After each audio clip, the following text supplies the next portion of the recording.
Okay, we are at 10:02 Pacific.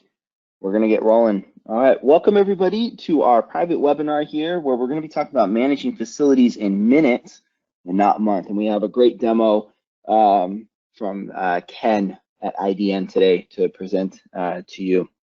So we'll run over the agenda real quick. We're going to meet our panelists. We'll have a brief CAFM history from Nick, a space and work demo by Ken, and then we'll have some questions at the end. And if you do have a question, please feel free to ask that in the webinar. There should be a little question section, and please feel free to just ask that question at any point in the webinar.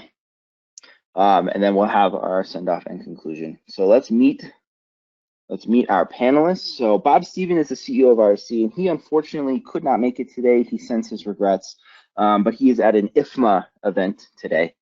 But he is the founder and owner of RSC, and RSC started in February of 2000, and we are an IWMS company. We have been a business partner with Archibus for 23 years now, and we work in the IWMS world.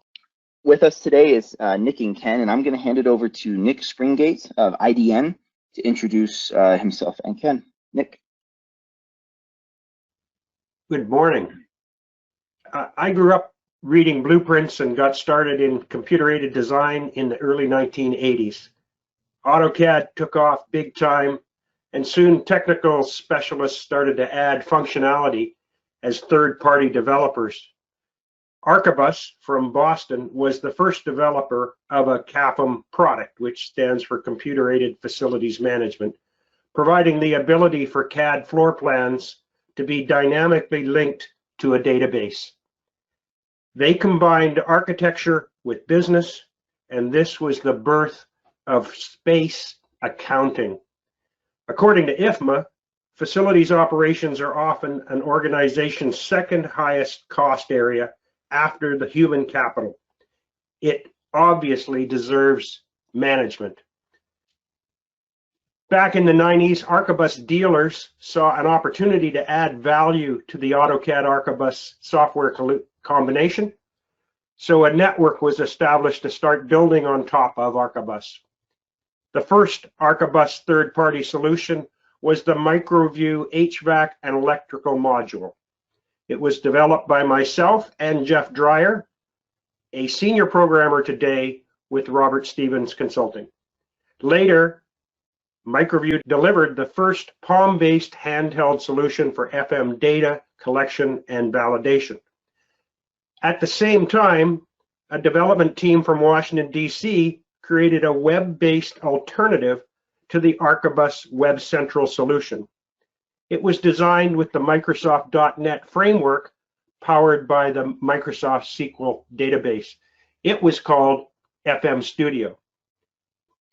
In 2001, Bob Stephen, president of RSC, a top Archibus reseller in the day, still today, purchased the MicroView suite of add-on products, which are still marketed today with Jeff Dreyer as Chief Technical Officer. FM Studio grew to become a popular solution in the enterprise facilities management market, and in 2008 was incorporated as infrastructure.net, or using the abbreviation IDN, serving many large clients in education, pharmaceuticals, high technology, and government to this day. Constant innovation has brought us to the presentation you'll see today. We're showcasing a new, low-cost, high-power alternative to the traditional IWMS software solutions. IWMS, of course, means Integrated Workplace Management Systems. Think of our system as the difference between using an SAP or a QuickBooks. Our new CAFM Vision, CAFM, is compatible, affordable, friendly, and mobile, and we hope to showcase that today. The presenter of today's demonstration is Ken Janes, a CAFM veteran of many years with IBM, implementing the Tririga IWMS solution for many clients, including Disney, Starbucks, and Airbus. I'm pleased to introduce Ken as IDN's Services Director.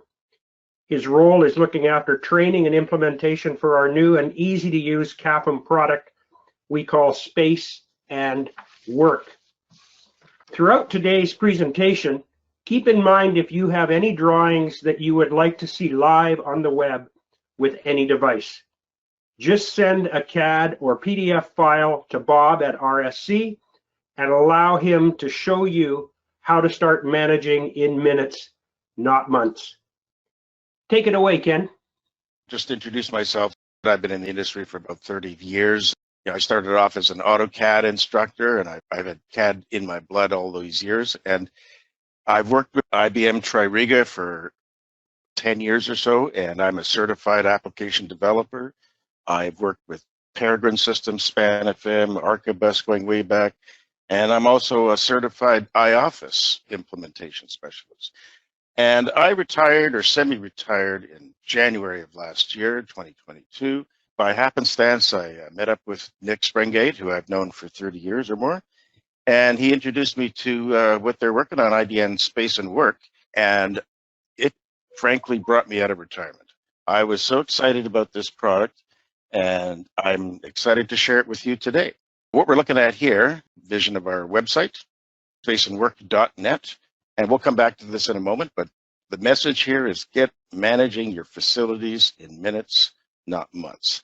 And we are going to zip over to our software demonstration here. What we're looking at is our space dashboard of our IDN Space and Work product.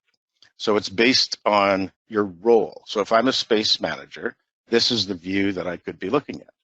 If I'm a work manager, I'm just going to click on this menu option at the top, and you can see we've got work, property, administration. I'll just click on our work management dashboard. And you can see if I'm a work manager, I'm going to see a different view, different widgets. We call these graphs on the corners here to be widgets, and those are completely customizable. I'm just going to go back to our space dashboard. And before I get into the actual demonstration of how to upload drawings and so forth, I'm just going to give you a orientation, a walkthrough of the system to give you some sort of context. What we're looking at here, again, I'm the space manager, so we've got categorization, status, which refers to whether a space is available, occupiable, reservable, buildings. Next we have like assigned seating or a list of all people that are contacts in the system. We have background data, we have reports, we have find options for finding a person, finding a space, reserving a space, and managing visitors. So what we're going to look at, we're going to go into our buildings list, and just, again, we're just going to navigate through. Here's a list of all the buildings in our sample organization. We don't have to look at it in this fashion. We call this a card view or maybe a tile view. If you're more used to a list view, we can just do it like this. And you can see it's broken down by the type of building that it might be. If you're a large organization with many facilities, you can say, well, where are all of our facilities? We have a map view that comes up here, and I can hover over a particular space. I can click on that, and it'll bring up some details here. I can look at a list of all the spaces that are in that particular building that I just picked. Or if I want more details, I can just go in and click on the details of this particular building. And here you can see it's called Matterport Tower. It's in Chicago. There's this 9th floor. So we don't occupy the entire building. We're only on the 9th floor. We can see that it has 1,400 square feet of underutilized space. But that's a small view. We can come in here. We can just dive directly into the floor plan and have a look at it. And I can use my mouse wheel to sort of zoom in here. And again, this is just sort of our orientation. I'll give you an introduction to this particular interface. On the left-hand side, we've got tools such as downloading a file, printing a file, linking a drawing file. We've got some measurement tools here for measuring distances, measuring areas on a particular floor plan. And then importantly, we've got these categorization views. So occupancy, surface, flooring and that sort of thing, categorization, what type of space it is. I'm just mousing over these things. I'm not clicking on them as yet. Status, organizations, and equipment and work orders down here. So you can see right now we're defaulting to occupancy. Up here at the top, it says occupancy. And on the upper right here, you can see this is our little legend of what we've got in this particular case. If I click on categorization, you see the view changes, the legend changes. So we've got circulation space, classrooms, laboratory space. We can click on status. In this case, we have this one particular unit. And I'll go back to surfaces here. And you can see we've got carpeting, we've got carpet tile, ceramic tile, concrete. And this is good if you're managing custodial contracts or something. Someone says, well, how many square feet of carpet do you have? Here I can click on an individual space, and it'll up on the upper right, it'll show me that this is carpet tile, this is space number 907. And we've got this option called 3D view. So I'm clicked on this space, and if I click on 3D view, it's actually going to take me into that space. And this is not just an image, this is a dynamic image. I can walk around, I can zoom in, and this is with a tool called Matterport. So we have Matterport integration with our tool here. Okay, I'm going to back out and go back to our buildings list.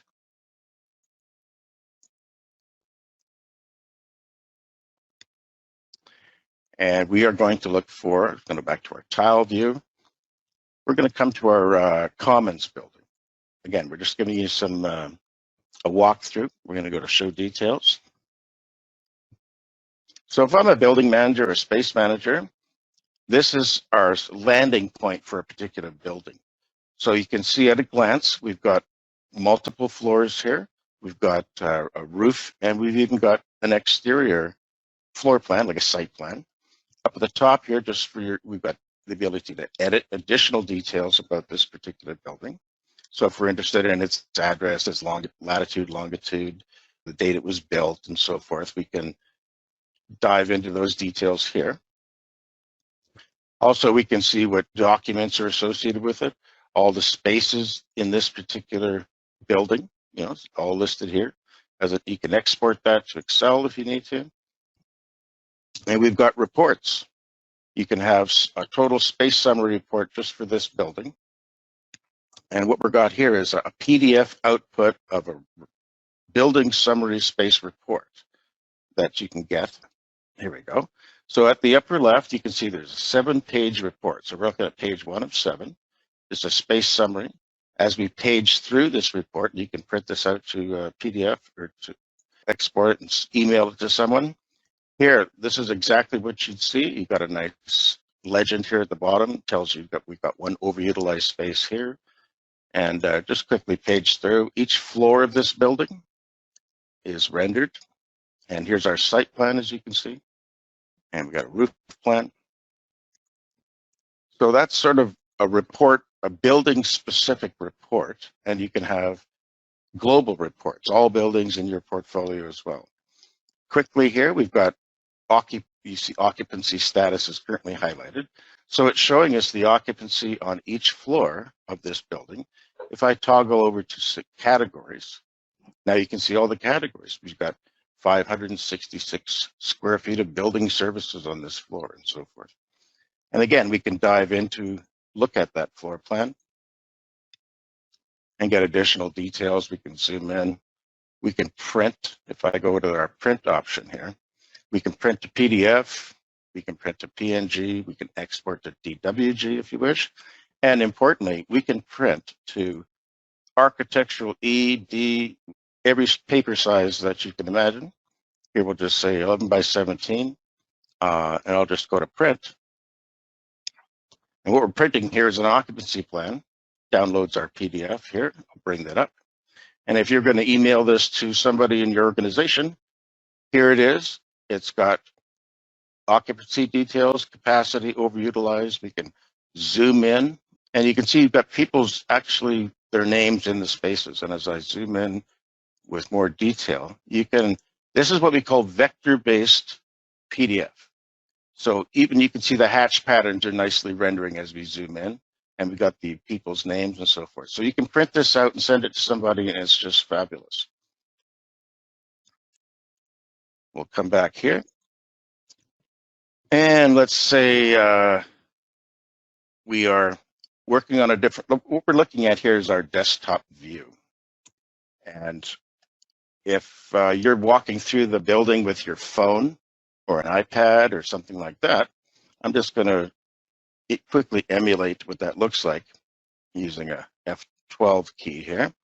So if you're walking through your facility with your iPhone or your Android phone or any device that can render a web page, basically, you can the system automatically recognizes what device you're using, and the dashboard then reorganizes itself. We still have our widgets here. If we're looking to say we're looking for somebody, I showed up at the facility and I'm looking for Vaughn Jones, and I'm not sure exactly where he is, so I can just click on this Find Person option, and here a little simple form comes up, and I'm going to say I'm looking for Mr. Jones, and I'll just do a quick search. And it finds two people in this case. We've got Bill and Vaughn. I'm interested in finding Vaughn. So it brings up his personal details. And if I just come down here, you can see exactly where Vaughn Jones is sitting. Nice handy little tool. So we're back to our dashboard, and I'm going to zip over to our work management dashboard. Right? So I'm changing roles here. Our work dashboard as opposed to our space dashboard. So if I'm looking for a particular piece of equipment, I can also rotate this. So what I'm demonstrating here essentially is that whether you're working at a desktop or you're a mobile user, you don't have to switch applications. Don't have a UX interface to some other IWMS sort of thing. Well, this is the same application running on any device, and it's also optimized so that if you're poking with your finger instead of a mouse, you can have these larger tile type views, or if you wish, you can still go to a list view and see all your equipment and that sort of thing. So I'm just going to exit out of here and go back to our desktop because it's a little bit easier for the demonstration. And what we're looking at here is a list of equipment because we do preventative maintenance and so forth. And I'm just going to click on this particular piece of equipment here. It's an AED device. So you can see there's an image of it. It's got, if there's any work orders against it, if there's any PMs. And importantly, because we are a space and work-centric, space-centric application, everything comes down to space. So where is this device? Well, it's in room 132 in the downtown campus. Okay, well, let's show that on the floor plan. Everybody's visual, right? Okay, that AED is located in this kitchen on this particular building. So that's pretty cool. Easy to find. While we're here in this equipment view, we can do a filter or we can do an explicit search. I'm looking for an electrical panel, right? We have thousands and thousands of pieces of equipment. You can easily just distill it down to just a couple of records. And this is the panel that I'm interested in. So I'm going to view and edit that. And up comes this equipment record. Like we saw with the AED device just earlier, there's an image of the panel. It's got a location on a floor plan. So that panel is located somewhere in this space, D130. But if we want to go further, I mentioned our Matterport integration. We can say, well, what does that actually look like in the space? Like, where is that panel in that space? And here it is right here. So you can say, there's our electrical panel. And again, we've got a dynamic view. You can say, where is that panel in the context of this space, right? So this is really quite you might have seen this in real estate applications. People look at houses and so forth. But here we can also tag other devices in the building, right? So you can imagine if you've never been in this building before, you can now almost virtually be there. Okay, so that's sort of our introduction to the space and work interface. And again, I'm really excited about this because it's just so easy to use. Before we go a bit further, you can see we have these widgets, we call them these graphs, on the corner of each of these dashboards. And depending on your role, you will have buttons that this may be configured differently depending on your role, different options. But if you want to change these reports dynamically, I can just click on this corner and we can pick from a list of other dynamic reports. So let's say I would like to see this one instead on my dashboard. I'll just click that and say OK. And now you can see that that report is now on my dashboard. And it's not just a static report. You can see as I mouse over these items, it gives me details. I come over here and you can say, well, we have 352 underutilized spaces. So these widgets are not just images, they are dynamic. Okay, so enough of that. We are now going to get into the actual demo portion of the event, and I'm going to show you how to get managing your facilities in minutes, not months. Anecdotally, you hear of these projects that take 1 or 2 years to get up to speed with these complex IWMS systems. And like Nick said, we are not an SAP. We are a QuickBooks, if you want to use that sort of metaphor.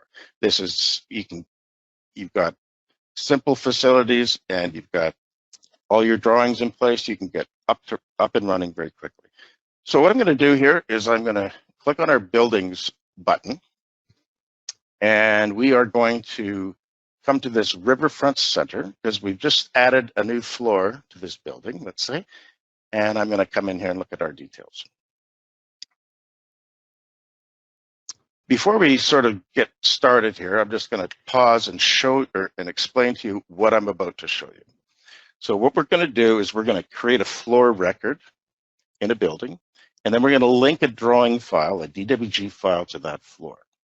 And once that's linked in, we're going to just quickly go in and show you how you can categorize space. It's an office, it's a storage room. How to assign surfaces. Does it have carpeting? Does it have ceramic tile? Assigns people. Is Bob sitting in this room and Joe sitting in that room? What's the surface? What's the organization? Do they work for? And you can assign all of those details to individual spaces. And then finally, we're going to print out some reports and submit a service request. So over the next couple of minutes, I'm going to do that. I'm going to load a floor plan, categorize space, assign people, and run a service request against that. So let's get started. So here we have our Riverfront Center. I'm going to create a new floor with this option here. And our floor code, we'll call it the 4th floor because that's what we're bringing in. So we just have 2 required fields here, the 4th floor ID and name. We're going to save that, confirms it. And you can see this 4th floor record shows up here in our details. And we don't see an image of that, of course, because we haven't linked it yet. So I'll just click on this little chevron on the right side, and we're going to click on our floor plan option. And over here on the left, it's currently showing us one of the current floors. I'm going to navigate to our 4th floor, which is the one that we just created. And you can see that it says the specified drawing does not exist. That's what we're going to do next. We've got, again, with the interface here, I think it's very user-friendly. We have these icons instead of words. You can mouse over it and tells you what you can do with it. These are our tools, and we've got you can mouse over again to see what each of these do. We're going to link our floor plan. So this link button is what I'm going to click. On the right-hand side, it's expecting us to upload a file called 03404, which is the 4th floor of this particular building. I'm going to click on our navigation, and here is our 03404 floor plan. This is a DWG file, and I'm going to bring that in, and it reads it. And again, I can use my mouse wheel to zoom right in here and have a look at it. And for those of you on the call that are familiar with AutoCAD and facilities management tools, each of these rectangles is a polyline or a closed boundary. And the number inside that is the room identifier. You can see in this case, the room identifier is kind of obscured by the equipment symbols in that space. So that's what our floor plan looks like. we've also got that floor plan open up here in a CAD software called DraftSite. So for those of you that are familiar with AutoCAD or other CAD software tools, you'll recognize this. And one important note I want to make here is that unlike other IWMS systems, you do not need any kind of AutoCAD plugin. You don't need to use AutoCAD. You can use DraftSite. You can use AutoCAD LT. You can use any CAD software you want, as long as it can save a DWG file. And then we can work with that. So that's, you don't have to purchase any other CAD software in order to use our system. So what we're going to do now, just to get back on track, we're loading this floor plan. We've got some options here on the upper right. We've just selected this plan, and we can do a floor link. And I'm just going to click on this link button. And it's going to read the polylines that are on the exterior of this plan. And it reports us, we got 20,949 square feet. That's really cool. Okay, so that all looks good. What about the spaces? I can click on the spaces template here, and I can click on our link button, and it's going to read all the spaces on this plan. And everything looks pretty good, except for these two spaces right here that are colored orange or red. And if you look at our legend, it says we got 205 spaces that are good, and we got 2 duplicates. So that's telling us that we have duplicate room IDs in those spaces, and we don't want to bring that in with that error, so we can fix that. And I'm just going to zip back over to our drawing file here, and I'm going to zoom into that spot, and you can see, oh, we have got 2 spaces here with the same number. That's obviously a problem. I'm going to click on one of these room numbers here and come over here and change that to what it's supposed to be, 574, and we'll just save our drawing. Say yes, that drawing's been updated. And now I'm going to reselect that file because it's going to reread it. And we come in here now, we're going to have another look at it. We click on our spaces link, and you can see everything looks good now. There's no errors, there's no duplicate text. And we could just commit this right now if we wanted to, but we've got a couple other tools that I want to show you. Before you load this drawing, we can prepare it. So where is this drawing coming from? I'm going to click on this prep option here. This brings us into a different viewing editor. And we've got 3 basic tools here. We've got third-party layers. So we've got none, which means this is a brand new drawing. It's got the IDN layers already in place. We don't have to do any layer management. But what if this is coming in from Archibus? What if it's coming in from Centerstone, Tririga, iOffice? We've got tools that will manage all of that. So you don't have to be a CAD expert. You don't have to go into CAD and change all the layers to whatever software you're working with. We can just automatically process that for you. So if, let's say, you're coming in from iOffice, it will read that drawing. It'll understand the layers that iOffice uses. It'll convert them to the IDN layers if you wish, right? So it will understand where you're coming from. And part of our compatible, affordable, friendly mobile message is compatibility. We're compatible with our competitors, if you will, right? So going along, we have the next section here is asset text preparation. So if I zoom in here, you can see that the room numbers are quite large. They're in the middle of the space. In this case here, it's being obscured. So we've got this option here to move text, and not just move the text, we can resize it. So the text can be proportional to the size of the space. So if you've got some tiny little janitor's closet, the room number will be proportionally sized. And then the other options we have down here, we can create IDN layers. We can hide hatches. I'm just going to unselect all of these because our drawing is coming in with IDN layers. But we're going to do the move text. I'm just going to click on this prepare drawing option. So what it's doing now, it's reading that drawing file, reading all the text, moving that text, resizing it, And the reason we're doing this is it just makes the drawing a lot more manageable, actually. And here we go, we're all prepared. And I'm going to zoom right back into that equipment room, and you can see what's happened here. It's moved that text to the lower left corner. It's no longer obscured. Over here, you can see all the text has been moved. So that's what the drawing preparation tool does for us. And now we're going to do the link. Okay, so we're going to click on our floor. We're going to click on the link option. Everything looks good, and we're going to commit those changes. So this is the first time that we've actually created any data really in the database, because we've analyzed the drawing, we've prepared the drawing, and now we're committing it to our database. And next step is to click on our spaces template. We do our link. There's all our spaces. These are coming into the database, and we're going to create 207 new space, and we're going to commit those changes now.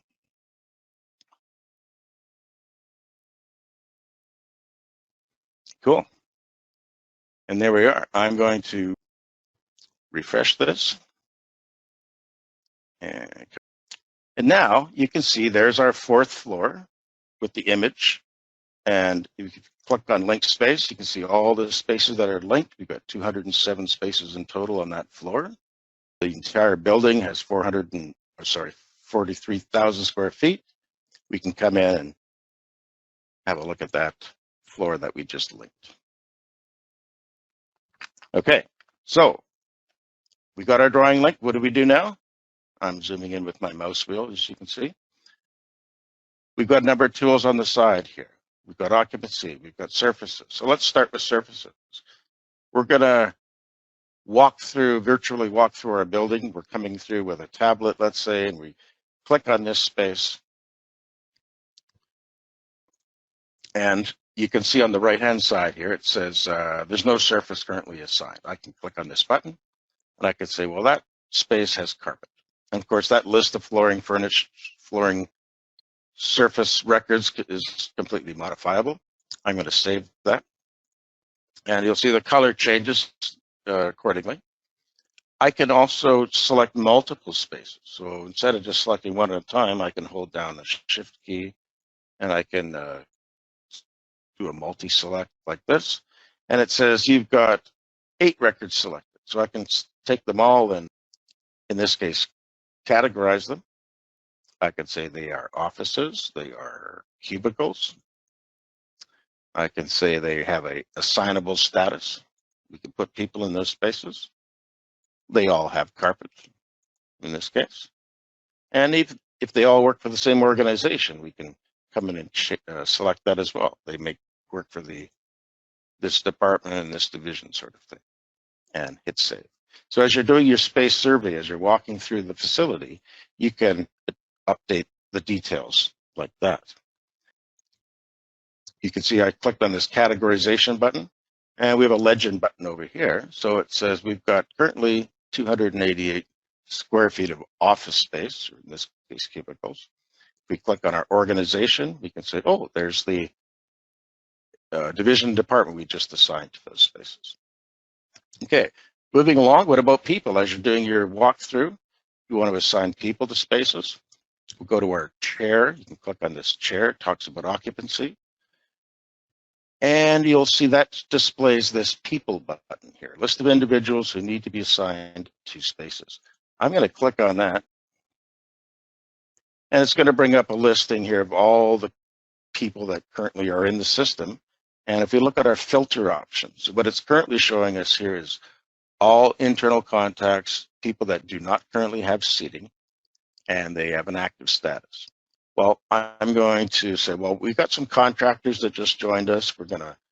They need place to sit. I'm going to click on contractor. I don't really care what their status is. And we make sure that they currently don't have any seating assignment. I'm going to apply that filter. And it comes up with a much shorter list of people contractors in this case, that we can assign seating to. I'm going to click on Danny Ocean here. When I click on his name, right at the top, it says assign Danny Ocean. It's waiting for me to pick a space. I'm going to put Danny right there. And you can see it, his name pops up. And as I zoom in, or zoom out, it resizes the text accordingly. So it makes it easy to visualize. But I can just keep going along like that. I can click on Linus, pop him in there. And we can get Frank, put Frank over here. And it's just as that easy, just drag and drop people. Now they are assigned to that space. Come back to our tools. If I click on that space now, you can see it shows Danny Ocean, he's there. I can view edit that particular individual's personnel record. So I can see the organization they work for, their space assignment, and so forth. And it's been updated. And I can come here and look at the full edit form for the space itself. So what is the details of this space? Here's the area, the division organization, the type of category type of space. And as you can see, it shows us Danny Ocean is assigned to that. And if there's options here to unassign that person. And of course, you can add new people to the spaces here by using this assign personnel button. Okay, so as we're doing our space walkthrough, we're identifying people, surfaces, organizations, etc. What about if we come across a piece of equipment that we want to identify? So I'm going to click on this equipment button over here on the left. And it's going to change to the equipment mode. And up at the top here, it says click on an equipment symbol, or we can actually add new equipment symbols. So let's say there's a fire extinguisher that we've noticed in this particular space, and we want to make note of that. We could got a list of symbols here. I can click on the plus sign, and then I can come in here and I can drop that fire extinguisher symbol, on our drawing. But that's kind of big, so I can click on that, and I can change the scale of it. Make it say smaller. I can move it, so I can say, well, it's actually over here. Change the color and so forth. There it is. So now,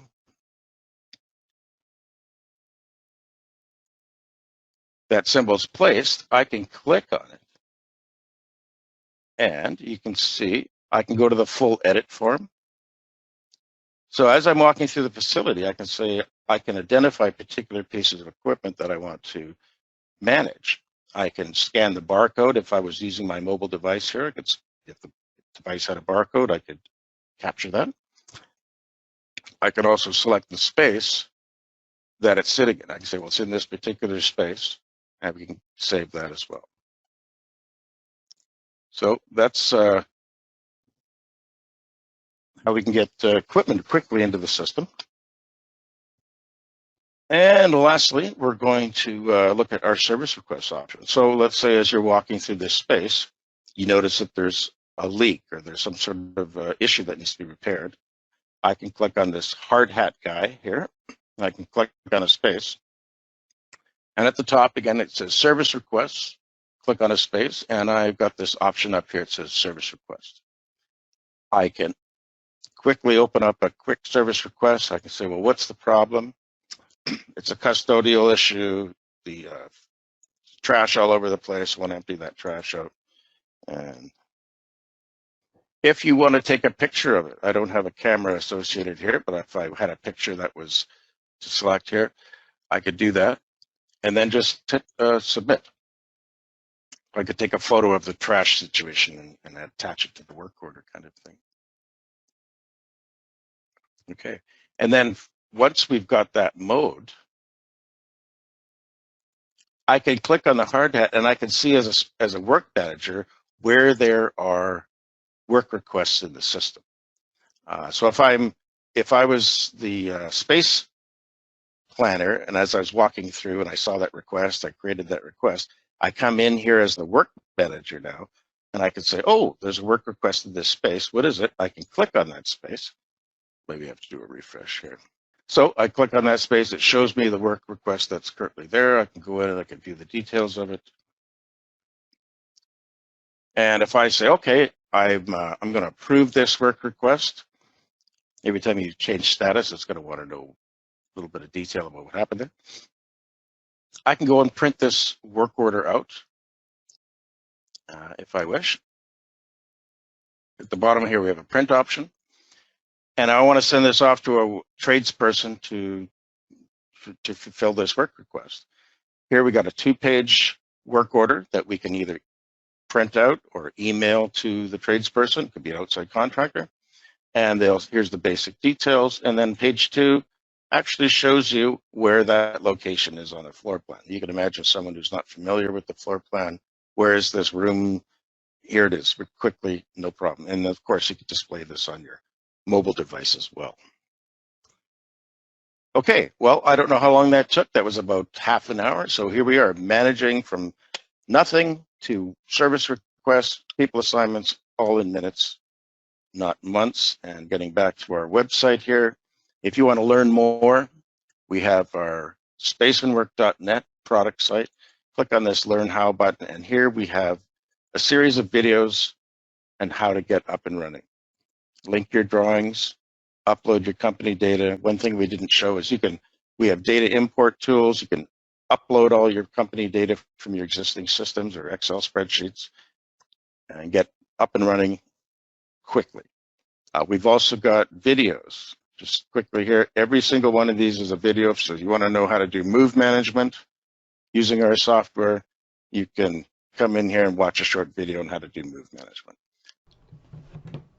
So lots more to learn here, folks. I'm going to hand it back over to Joe, and he'll take it to our Q&A. Thank you very much, folks. Awesome. Thank you, Ken. That was amazing how we can literally manage in minutes and not months. Okay, so we did have a couple questions come in. So the first one was, does the system have secure access like single sign-on? You want to take that away, Nick? Certainly. We have support for single sign-on, and of which there are many different flavors out there, but all of them are easily supported via minor configuration. So security is incredibly important with software as a service solutions, and the ability to incorporate it into a single sign-on allows people to not have to deal with password issues. They can have direct access to their particular role in the system where the security is set for their particular role. Okay. The next question we have is, I think this was answered, but can we use AutoCAD LT when uploading a drawing? You absolutely can. And just to reiterate, if you didn't hear it in the demonstration, we have any CAD. You can use any computer-aided design software product to manage or to create your polyline drawings. And there's no plugin. You don't have to have a third-party software that that demands that you use AutoCAD. AutoCAD's very expensive. You can get DraftSite for a couple $100 kind of. Yeah. So to answer that question, you can use, as long as it can save to a DWG format, we can use it. I'll just add that it's important to point out that for a lot of organizations, there really aren't any CAD skills at all. And that's where the services of RSC become so important, that they can take a PDF drawing or a CAD drawing, an older construction drawing, and they can convert it quickly into a web-friendly version. We like to call that Bob CAD, because Bob and his team have deep expertise with CAD, CAFM, and IWMS. And so for certain organizations, it would be better just to have that one-time exercise performed by professionals. Yeah, and on that note, you can see on the screen here, it says, send us a drawing. If you've got a DWG file, send it to Bob at info@rsc2lc.com, and we can get you started. We can give you your own private demo with your floor plan and show you how this can get done quick. You can get started at a very low cost compared to other IWMS systems out there. We are as functional, easy to use as you can see. Very awesome tool and very affordable and mobile and easy to use. And if you got any other comments to make there, Nick? I wondered if there were any additional questions. I know we're running short on time, and we're happy to answer any questions. Or really quick, there was one more. There were a couple more questions if you guys are open for that in the last couple minutes. Certainly. Is there a drawing file size limitation for for uploading a drawing? No, and we've seen with other systems, most recently iOffice, that there are file size limitations, which means that the CAD file has to be stripped down to meet a particular threshold. We have certain clients that have 200,000 and 300,000 square foot floor plates with tremendous detail, and as Ken demonstrated with the PDF, when we print them out to PDF, the clarity and visibility when you zoom in, it has no impact on the viewing capability if it's a large file. It is a vector-based PDF, which means that very easy to share very large floor plate files without a lot of stripping out of detail. Yeah, if I can share a comment, when I was working with iOffice, that was one of the complaints that some of the customers had, was that they had to strip all of the blocks and other details out of their drawings because the file size was too large for the software to manage. So we don't have that limitation. In fact, we are so space centric that our CAD is almost our core, if you will. And getting back to basics, computer-aided facilities management started with CAD, and it still is the most important component in terms of space reference and orientation, context. And people relate to maps, they relate to drawings, they can see themselves in a space, and you just got to make that easy for people. And that's what we do. Excellent. Awesome. All right, thank you. Any other questions? There is one more. Can we get updates from our HR system for people locations? Oh yeah, great question. APIs. You want to talk about that, Nick? Oh, certainly. That's absolutely fundamental, is that people who are on payroll, the system of record is the HR system or the human capital system. And we accept an updated feed from the HR system on usually a nightly basis, which will indicate who is actually on payroll and where does the HR system feel that they are located. It's one of the first integrations that a new customer will undertake against their floor plans, is how do we populate the people list. Now, in some cases, it's as simple as an Excel file that is brought in with the appropriate information. The primary key for those database folks out there is most often the email address, which is unique, or the HR ID, and that allows that information to be unique and brought in. And the sooner it gets automated, the better.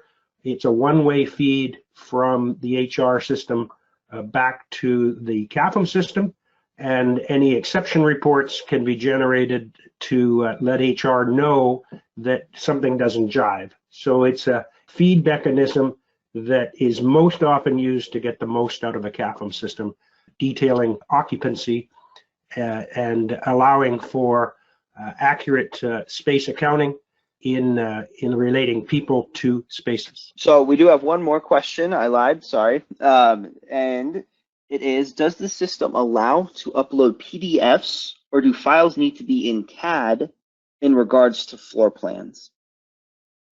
That's a great question. Yes, the PDFs can be loaded into the document folder for a building without any problem at all to be referenced, but for them to be linked to the database, there would be a requirement to have that PDF converted into a DWG or an AutoCAD file.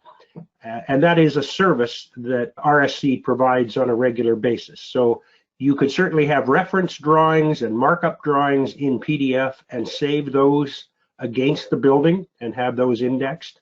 But to link it for space accounting purposes, we need the accurate areas extracted from those polylines that Ken showed earlier, so that there is a accurate accounting for all of the spaces and the entire floor, and have that roll up to the entire portfolio. Yes, and as Nick pointed out, RSC, we do that all the time, so we can absolutely help out with that. So, okay. All right, well, I don't see any more questions coming in, so I think that's it. I'm going to show this last slide again. IDN has made this very affordable, as Nick and Ken have pointed out, and it works. It's friendly. It's mobile. So one thing I failed to mention is that we did record this session, and we'll be emailing this recording out either today or tomorrow. So you'll be able to look over and review this webinar as well. Sorry, Ken, did I interrupt you there? No, thanks, Joe. I was just going to say, once again, if you got a DWG file you want to send us or a PDF file, send it info@rsc2lc.com, and we'll get you guys started. Well, thanks everyone for attending. Go enjoy the warm weather with friends and family, and hopefully we'll see you soon in another webinar.